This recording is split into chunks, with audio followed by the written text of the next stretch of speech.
네, 이번에는 섹터 컨디션 점검 시간입니다. 오늘은 한국 경제에 대한 얘기 좀 나눠보겠습니다.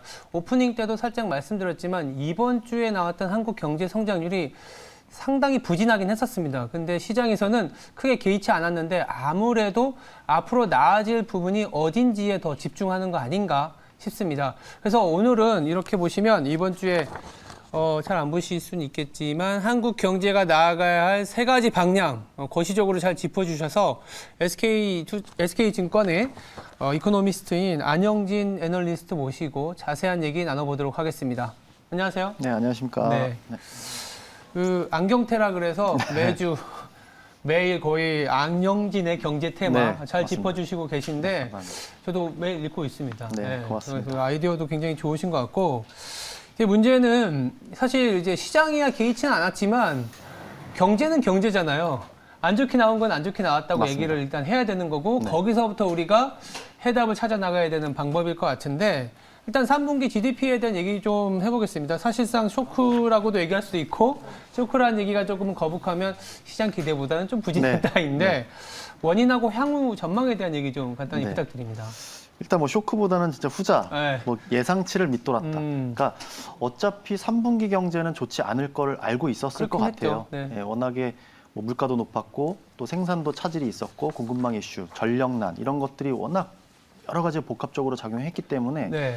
지난 상반기에 비해서 확연하게 예상치가 낮았던 건 사실입니다. 네. 근데 앞서서 뭐 거의 뭐 1%에 가까운 뭐 전분기 성장률을 보였던 것과 비교하면 0.3%에 그쳤어요. 네. 그래서 일단은 예상치가 0.5%, 6%였던 걸 감안을 하면 예상치도 밑돌았다라는 부분이 이제 특징적인 부분이고, 저는 이 결과를 보면서 어느 정도 예상은 됐지만 예. 시장 반응이 되게 좀 특이했다고 봐요. 그래서 말씀 주셨던 것처럼 안 좋을 걸 알았고 생각보다 더 안 좋았지만 시장은 여기에 개의치 않고 그렇죠. 오히려 시장은 올랐습니다. 맞아요. 그리고 보통 경제가 나쁘면 금리도 빠지는 게 뭐 어떤 전형적인 현상인데 오히려 금리도 상승한 게 결국 지금 주식시장은 어떤 미국에서 보시는 것처럼 실적에 조금 더 연동을 하고 있는 움직임인 것 같고 채권 금리는 아무래도 인플레이션이라든지 또 중앙은행의 매파적인 스탠스에 조금 더 포커스를 맞추고 움직이고 있고 예. 이러한 경제적인 측면은 현재 시장에서는 조금 둔감할 수 있겠지만 오늘 쭉 말씀드릴 앞으로의 어떤 큰 줄기를 이룬다는 측면에서는 아주 중요하게 볼 필요는 있을 것 같습니다. 그러니까 보통 우리가 이제 GDP라고 하잖아요. GDP를 이제 분해할 때 여러 가지 방법이 있겠지만 경제학 원론은 탁 첫 페이지 피면 GDP는 해서 이제 소비 플러스 투자. 정부 지출, 네, 그렇죠. X 마이너스면 수출이잖아요. 네, 맞습니다. 그거 하나하나 이제 한번 짚어보겠습니다. 일단은 소비는 좀 이제 주로 얘기하고, 왜냐하면 좀 부진한 것부터 얘기하고, 나아질 것을 네. 얘기하기 위한 건데, 그 우리가 흔히 얘기하는 피크아웃, 뭐 제조업체의 부진, 뭐 아니면 뭐 병목 현상, 이런 것들이 잘 보면 GDP에도 고스란히 나타났던 것 같아요. 네. 그래서 자료에도 보시면은 설비 투자가 둔화됐다라는 얘기를 하시던데 네. 어떤 의미고 이게 앞으로 어떻게 전개될지 좀 짚어주시기 바랍니다. 일단 투자가 제일 안 좋았습니다. 그렇죠. 이번 3분기에서 제일 안 좋았던 건 투자였었고 투자 중에서도 뭐 건설도 안 좋았지만 설비 그렇죠. 투자 상반기 때 특히 이제 1분기까지는 워낙 좋았기 때문에 이게 2분기에도 안 좋았고 3분기에도 더 안 좋아지면 이걸 어떻게 봐야 되냐가 사실 뭐 포인트였던 것 같아요. 그렇죠. 그래서 사실 설비 투자와 관련해서는 시장의 어떤 의견들도 분분한 상황인 것 같습니다. 근데 뭐 저의 의견을 말씀드리자면 네.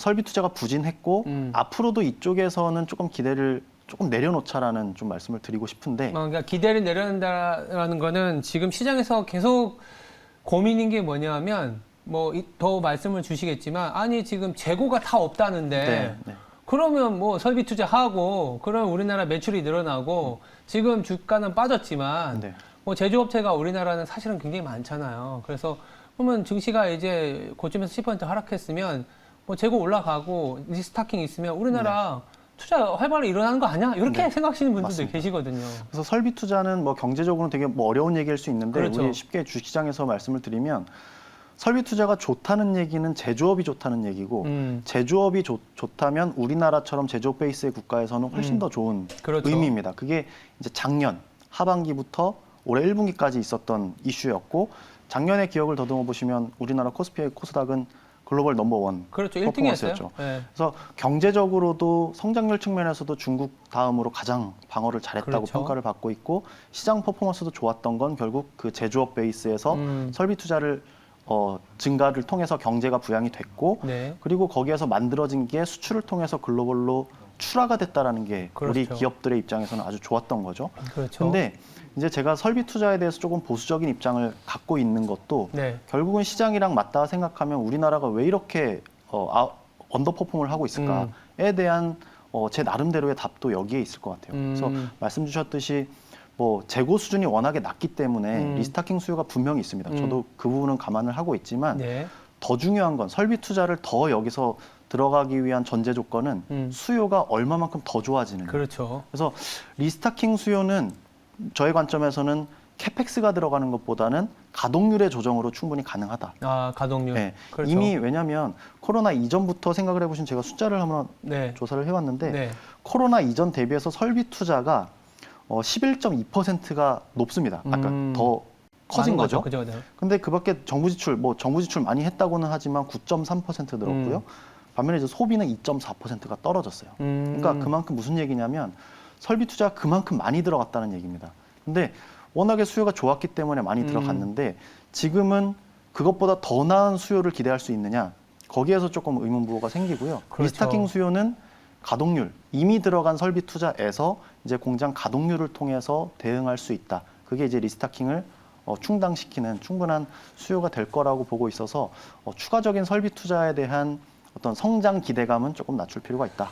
이렇게 보고 있습니다. 뭐 이제 기업들도 조심스러울 수밖에 없는 게 그 코로나가 이제 팬데믹이 발생하고 나서 지난 하반기부터 올해 상반기까지 엄청난 폭발적인 수요가 있었던 거는 인정을 하는 거지만 기업들이 보았을 때도 이 정도의 수준을 계속 유지하는 거는 소위 말해서 합리적이진 않다라고 보는 것 같고 합리적이 않은 그런 추세선을 가정해서 설비 투자를 늘렸다가는 자칫 잘못하면은 또 이제 공급 과잉에 그렇죠. 직격탄을 받을 수 맞습니다. 있고 고정비를 너무 많이 높여버릴 네, 수 맞습니다. 있는 안 그래도 지금은 이제 차입 비용이 높아지고 있는 상황인데 더불어서 외부에서 지금 특히 우리는 어딘가에는 갖다 팔아야 되는 입장인데 그게 대부분 중국이나 중국을 통한 미국이지 않습니까? 네. 근데 미국은 보니까 서비스업 중심으로 이제 회복을 한다라는 얘기는 서비스업은 생각해 보시면 아시겠지만 우리나라가 뭘 갖다 팔아 보기에는 굉장히 협소한 어떤 분야이기 때문에 저도 이제 동의하는 게 설비 투자에 대한 모멘텀이나 제조업체가 끌어가는 그런 시장의 흐름은 당분간 조금은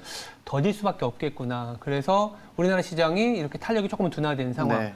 근데 그럼에도 불구하고 그렇다면 이제 GDP에서 우리가 이 올해 나온 3분기에 나온 GDP를 보니까 사실 수출 빼고는 다 안 좋았거든요. 네. 그럼 이제부터 좀 괜찮아질 게 아까 설비 투자는 조금은 가동률 갖고 좀 조정을 한다 그러면 일단 소비하고 나머지 정부 지출이나 또 다른 투자에 대한 기대가 있을 것 같거든요. 네. 그렇다면 소비 쪽은 어떻게 될 것 같아요? 소비도 일단은 뭐 좋게 보고 있고요. 네. 일단은 어떻게 보면 저는 이 세 가지 포인트라고 생각을 하는데 네. 첫 번째가 얼마만큼 회복을 했느냐. 사실 어떻게 보면 평균 회귀 현상이라는 걸 기반으로 그렇죠. 했을 때 너무 나빴다면 평균을 회귀하려는 현상들은 당연히 이루어집니다. 그런데 그렇죠. 아까 말씀드렸던 것처럼 설비 투자는 훨씬 더 높아졌고요. 정부 지출도 늘어났지만 소비는 그에 미치지 못했다. 그래서 소비 여력이 남아 있다라고 보는 거고요.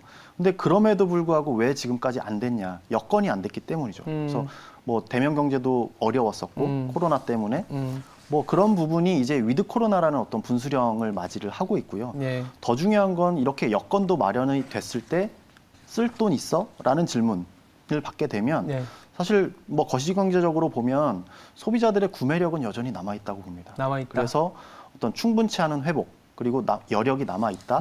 그리고 어떤 계기가 될 수 있는 위드 코로나 대면을 할 수 있고 또 연말을 맞아서 어떤 뭐 많은 또 자리가 있을 거지 않습니까? 그래서 그런 부분하고 또 쓸 돈이 남아있다. 그리고 여러 가지 뭐 자산 효과도 있겠고요. 그래서 이런 것들을 맞물려 생각해 보면 서비스업 그리고 소비 이런 쪽에서의 어느 정도의 퍼포먼스를 기대를 해볼 수 있지 않겠나. 뭐 이제 11월 다음 주부터는 이제 위드 코로나가 본격화되기 때문에 소비라는 게 우리가 흔히 얘기하면 소비도 크게 보면 재화와 서비스가 있기 그렇죠. 때문에 여기서도 아까 이제 설비 투자하고도 연결이 되는 것 같아요. 재화 쪽보다는 뭐 미국도 마찬가지지만 우리나라도 서비스업 중심이기 때문에 그러니까 서비스업의 회복을 기대하는 네, 소비라고 맞습니다. 보고 있어서 우리가 당장 눈에 들어오는 이제 업종의 종목은 좀 다를 수밖에 없을 것 같아요. 최근에 이제 미디어 엔터라든지 이런 게 네, 가는 그렇죠. 게 서비스인데 그래도 뭔가 GDP의 어떤 기여도라고 할까요? 뚝딱뚝딱 하는 그게 있어야 네, 될 것 같아요. 왜냐하면 가파르게 GDP 성장률을 올릴 수 있는 거는 투자 쪽밖에 없거든요. 네, 그렇죠. 거기도 저도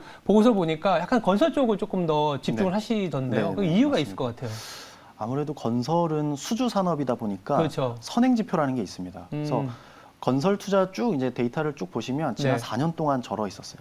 그러니까 예, 뭐 정부 정책도 좀 있었고. 네, 정부 네. 정책 뭐 부동산 네. 대책도 있었고 뭐 여러 가지를 통해서 너무나 눌려 있었던 것, 그게 4년 동안 되게 어려운 국면이 이어졌었는데 사실 지금까지 제가 바라보는 어떤 수주 금액을 살펴보면 보통 건설 투자나 건설 기성의 6분기 정도 선행을 하는 경향을 갖습니다. 네. 그러면 수주 산업 수주 잔액을 보면 약 6분기 후에 어떤 실제 건설 기성과 투자의 행보를 알 수가 있는데 예.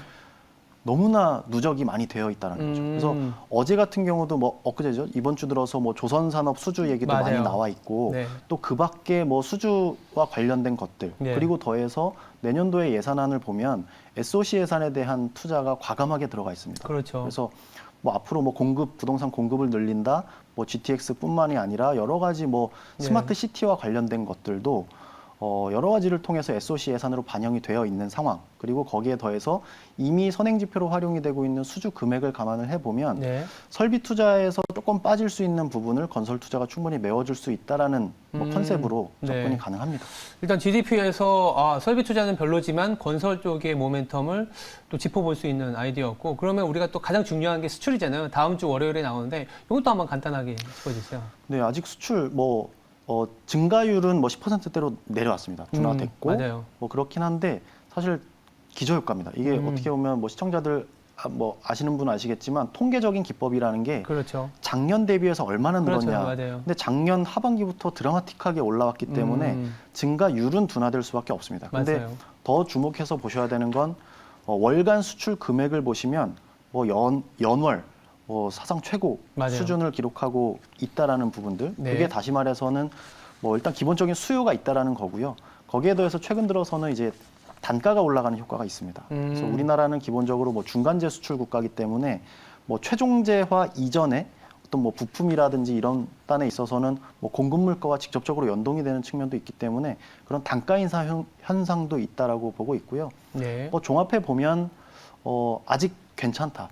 수출. 그러니까 수출은 결국은 대외 수요에 대한 함수이기 때문에 그렇죠. 대외 수요가 여전히 살아 있다라고 한다면 국내 수출도 괜찮을 거다. 그래서 어느 정도 이런 수출에 대한 생각은 일단 시장 전반적으로 우리나라 뭐 코스피 상장되어 있는 주력 기업이나 산업들에 대해서 뭐 그래도 좀 계속 끌고 갈 수 있는 힘은 될 수 있을 것 같고요. 예. 다만 이제 저희가 설비 투자라든지 이런 부분을 통해서 강조를 드리고 싶은 건 어떤 모멘텀 측면에서는 조금 소외되지 않겠나라는 부분. 그래서 맞습니다. 뭐 컨텐츠라든지 또 서비스라든지 또 게임, 요새 뭐 NFT나 메타버스 유행하는 것처럼 그래서 이런 어떤 뭐 조금은 다른 결의 어떤 서비스 쪽에서의 퍼포먼스를 조금 기대해 볼 수 있겠다라는 생각까지도 하고 있습니다. 일단 뭐 수출은 뭐 대외 수요에 기반해서 그 정도로 할 수 있을 것 같고 모멘텀은 크진 않을 수 있지만 내부에서 찾자라는 거고, 그렇다면 마지막으로 우리나라 경제에서 그래도 찾아볼 만한 기회 요인이 있지 않을까 싶습니다.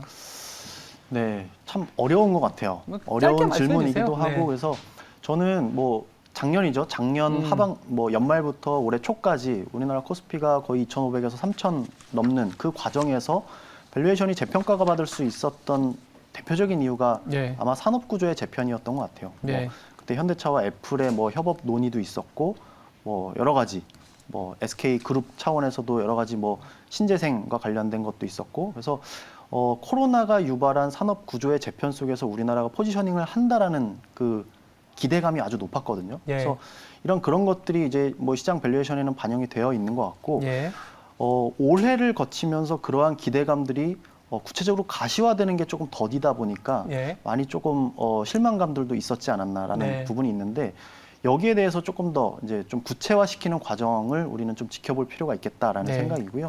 두 번째는 이제 아까도 말씀드렸던 것처럼 최근 들어서 워낙에 이제 네. 어떤 컨텐츠라는 부분에서 네. 뭐 오징어 게임부터 해가지고 K 컨텐츠가 유행처럼 번지고 있기 때문에 이런 부분은 우리 경제에서는 상당히 좀 매력적인, 좀 주목해봐야 될 만한 뭐 기회 요인이 될 거다.